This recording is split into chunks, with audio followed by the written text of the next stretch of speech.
अस्सलाम वालेकुम students. Okay बच्चों, आज हम इलेक्ट्रिक फील्ड इंटेंसिटी देखने वाले हैं कि इलेक्ट्रिक फील्ड इंटेंसिटी क्या होती है। हम लोगों ने पढ़ा था इलेक्ट्रिक फील्ड के बारे में। इलेक्ट्रिक फील्ड के बारे में क्या पढ़ा था, हम लोगों ने ये पढ़ा था कि जो भी चार्ज प्रेजेंट है उसके गिर्द जो स्पेस है, वो स्पेस जिसमें उस चार्ज का इन्फ्लुएंस है, that is known as actually the electric field. यानी let suppose this is a positive charge present here and इसके गिर्द कुछ ये चार्ज के गिर्द कोई स्पेस है जिसमें उस चार्ज का कोई अट्रैक्शन या रिपल्जन या उसका इफेक्ट मौजूद रहता है, उसको हम बोलते हैं इलेक्ट्रिक फील्ड। ये सिंपली वैसा ही है जैसे हम अगर एक मैग्नेट को लें और उसके सामने कोई चीज रख दें तो वो उसको अट्रैक्ट करेगा। वो जरूरी नहीं है कि वो अगर 100 मीटर दूर हो तब भी अट्रैक्ट करेगा, वो नहीं कर सकेगा। वो कुछ कुछ फील्ड होगी, उसी फील्ड के अंदर जब वो चीज आएगी तो फिर उसको अट्रैक्ट करेगा। अदरवाइज जब ये इसका डिस्टेंस ज्यादा होता जाएगा तो वो जीरो होती जाएगी, मिनिमम हो जाएगा। ठीक है। So electric field is the region around which a charge exerts the electrostatic force on the other charge। कोई भी चार्ज जब उसको फोर्स एग्जर्ट करेगा उस फील्ड के अंदर तो हम उसको बोलेंगे, यानी वो जगह जिसमें उसकी फोर्स का इफेक्ट है, इलेक्ट्रोस्टैटिक फोर्स मौजूद है, तो हम उसको बोलेंगे that is electric field. Now what is electric field intensity? Actually it is related to the electric field. Same वैसे ही है जैसे इलेक्ट्रिक फील्ड है। अब इंटेंसिटी, इंटेंसिटी जैसे आपको नेम से जाहिर हो रहा है, intensity means the strength. We can say strength, कि कितनी स्ट्रेंथ जो है उस इलेक्ट्रिक फील्ड के अंदर मौजूद है, उसको हम बोलेंगे द इलेक्ट्रिक फील्ड इंटेंसिटी। और ये कहाँ पे होगी? जैसे कि देखें, लेट सपोज ये चार्ज है and I want to measure के इस पॉइंट पे इलेक्ट्रिक फील्ड इंटेंसिटी क्या होगी। Definitely if this point is outside the electric field तो इलेक्ट्रिक फील्ड इंटेंसिटी बहुत ही मिनिमम होगी, कम होगी। ठीक है। और अगर इंटेंसिटी तो फिर भी होगी लेकिन वो कम होगी। यानी इफेक्ट ऑफ फोर्स हम ये नहीं कह सकते कि वो जीरो हो जाता है। इफेक्ट ऑफ फोर्स जीरो नहीं होता, बट निग्लिजिबल इतना कम हो जाता है कि वो हम उसे निग्लेक्ट कर सके या वो चार्ज को महसूस नहीं होता। Because again we are saying we are dealing with the charges. Charge is not a massive thing, उसका कोई इतना बड़ा इफेक्ट नहीं है। सिंपली अगर हम देखें ना कि जो ग्रेविटी भी तो है ना, ग्रेविटी अब डिपेंड करती है मैस ऑफ द ऑब्जेक्ट। जितना मैसिव ऑब्जेक्ट ज्यादा होगा तो उसकी फोर्स ऑफ ग्रेविटेशन उतनी ज्यादा होगी। इसी तरह जैसे हमने कूलम्स लॉ डिस्कस किया था, उसमें अगर मैग्नीट्यूड ऑफ चार्ज ज्यादा होगा तो इलेक्ट्रोस्टैटिक फोर्स भी ज्यादा होगी। और अगर हम बात करते हैं इलेक्ट्रिक फील्ड इंटेंसिटी की तो ये भी फोर्स के ऊपर डिपेंडेंट है। कैसे? Now let's see the what is the mathematical relationship between electric field intensity and electric force. So जो हमारे पास एक रिलेशन है वो ये है, इलेक्ट्रिक फील्ड इंटेंसिटी यानी कि इसको ई से रिप्रेजेंट करते हैं। E is equals to F divided by Q naught. Q F E यहाँ पे लिखा है, इसका मतलब है electrostatic force, and Q naught is the point charge.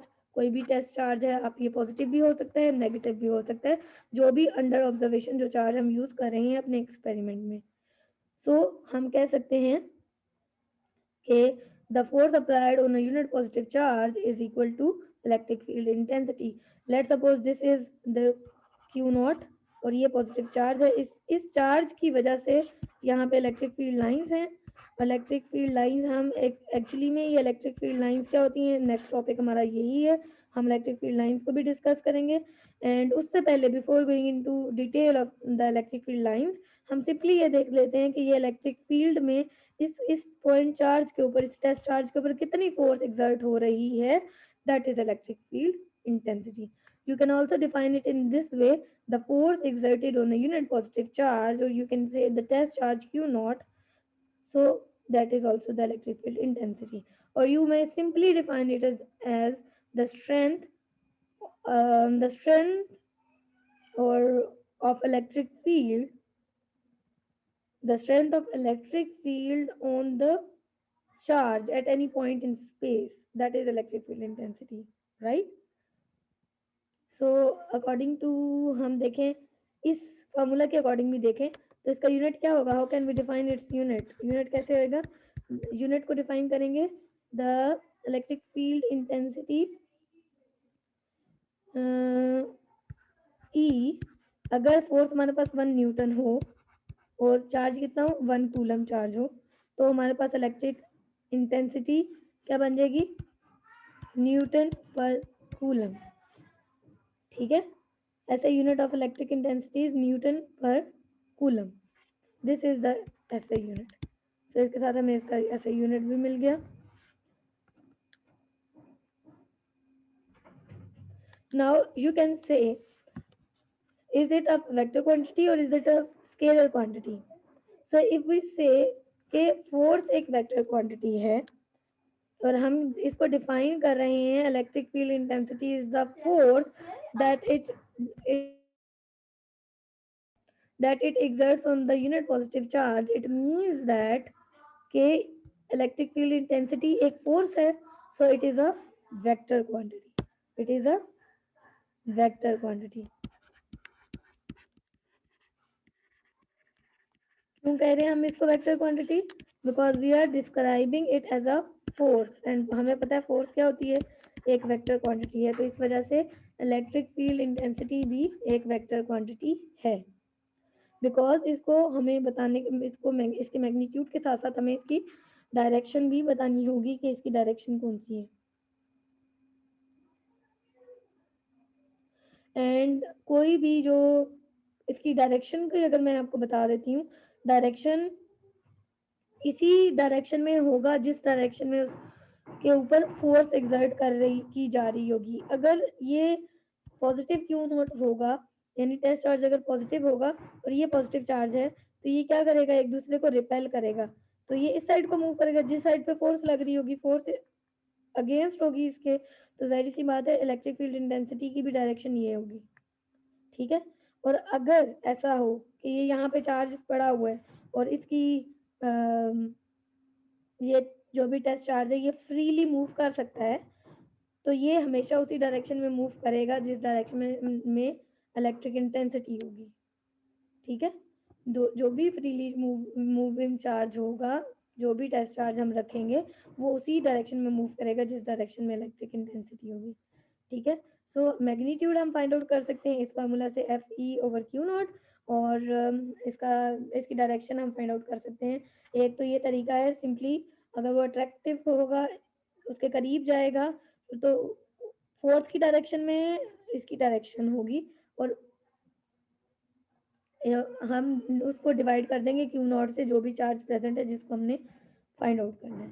ठीक है, और सिंपली अगर मैं इसका थोड़ा सा और रिलेशन ये देखें ज़रा, हम थोड़ा सा इसको और डिस्कस करते हैं।